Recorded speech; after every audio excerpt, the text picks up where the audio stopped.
If I had to boil down the syndication of a real estate development project into 8 steps, what would those 8 steps be? Let's go through them.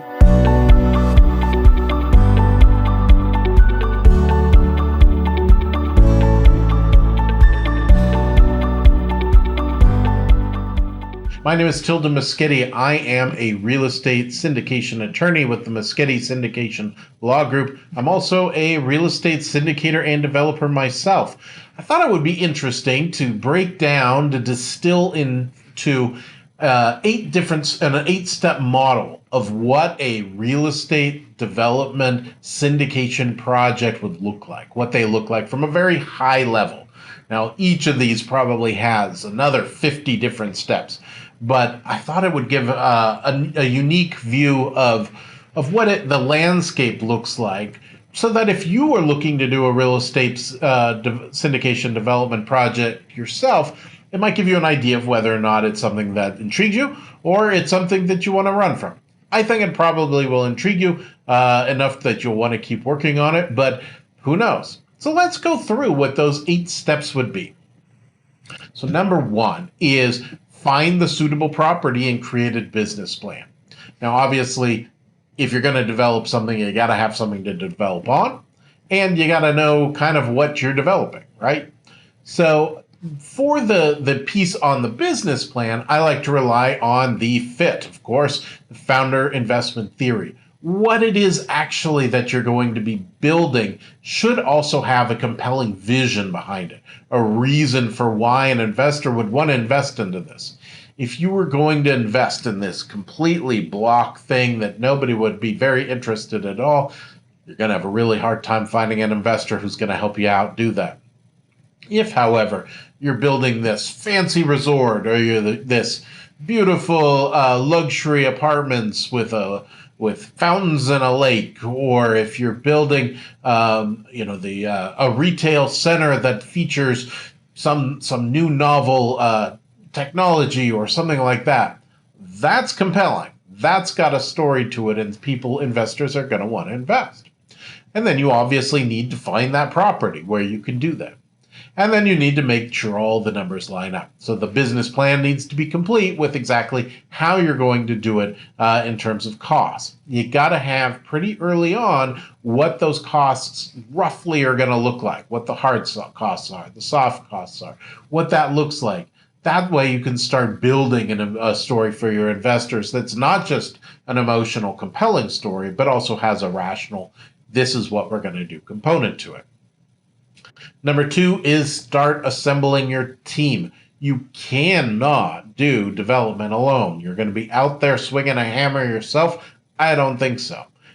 Development is a big team effort. So you've got to start putting those teams together.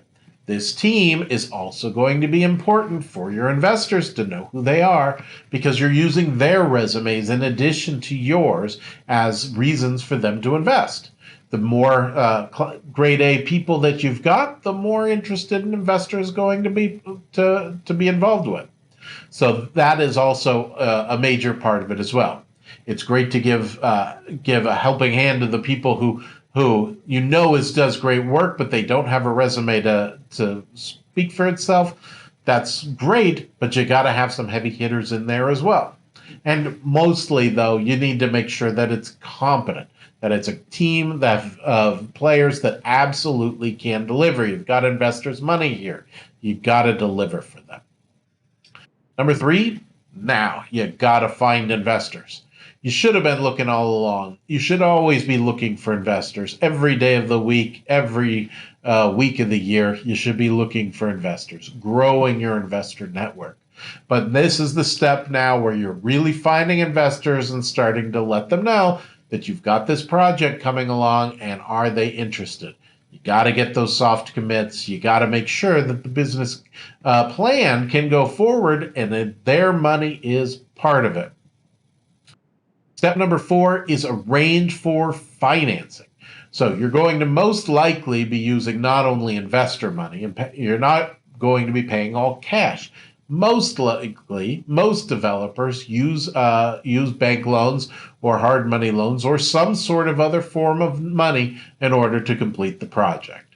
So you need to start building those relationships with those financiers, whether they're hard money lenders or traditional bank lenders, wherever it's coming from. Start building those relationships so that you can get that financing in place. Start building that model of what it will look like from their point of view. What's that interest rate? What are the terms? What is that going to look like?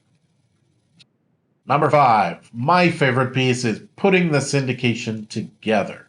So that piece of it, this step really is putting those necessary documents together, getting that private placement memorandum done, the operating agreement for your entity, the subscription agreement for your investors, getting it ready for filing with the SEC as soon as you make a sale of the investment to an investor, getting all those pieces together. This is an exciting time because now you've got really something to show for it. Not only that, not only is it the legal documents, but putting the marketing documents together.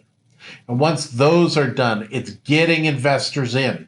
So this is all part of that, still putting that syndication together. It's not just the framework of the documents and the marketing material, but it's also getting the commits from your investors, getting them to sign, getting that pool of money.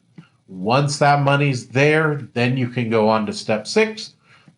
And step 6 takes place at a lot of different points.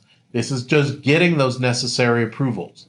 Development takes approvals from everybody, as you probably know, and so you need to be doing that all along the way so that your project doesn't stall just because the fire marshal hasn't signed off on your deal and it's now waiting for 2 years. That's not a good situation. Number 7, now you see it coming together. Now you're managing the construction. You can watch it going up in front of your eyes, and it's magical, and it's all happening. This is another very exciting part of the development project because here it is. All the meanwhile, you're communicating with your investors and you're getting them excited. Why are you getting them excited? Because you want them to invest in your next development project. So the more excited they are, the more they feel like they're connected to the project, the better. Step number 8, marketing and sales. And I'm talking about marketing and sales for the future sale of the project. Now, I'm assuming in this video that it's just it's a build to sell. If it's a build to rent, then that's another story. Then you're still marketing, getting that marketing ready for getting tenants in. If it's marketing to sale, you're getting what the landscape looks like in order to be able to sell this development that you put together.